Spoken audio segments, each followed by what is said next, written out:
Today we have a very important lady in history, Augusta Ada King, the Countess of Lovelace. She is the world's first computer programmer. Glad to be here. Alright then, Ada, let's get started. So tell me, what was your early life like? I was born December 10th, 1815, to Lady Anne and Lord Byron, the famed poet. My parents split very shortly after I was born. My father left the country, and then when I was 9, he died, so I never knew him at all. I actually didn't even know of his true identity until much later in life. Oh wow, so you grew up close to your mother then? Yeah, I was raised by my grandmother, nurses, nannies, I never really saw much of my mother in early childhood. Could you go into more detail about your education? A lot of pressure from a very young age was put on me to be educated for success in life.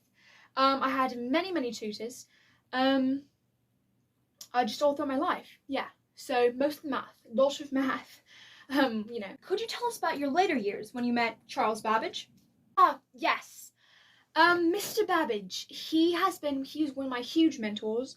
He was just an extreme close friend. I met him through another friend who introduced us, and we became very close.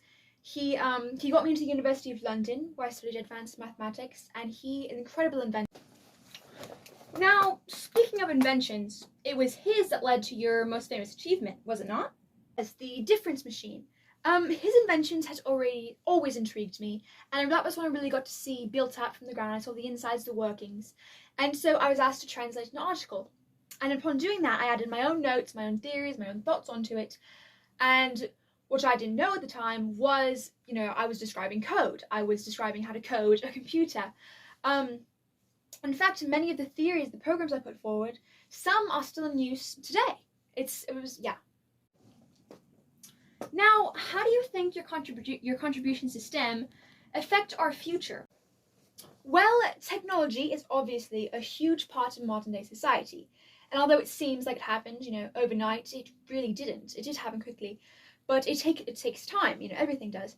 And I am lucky enough to be one of the first contributors to that, although I wasn't recognized until much later.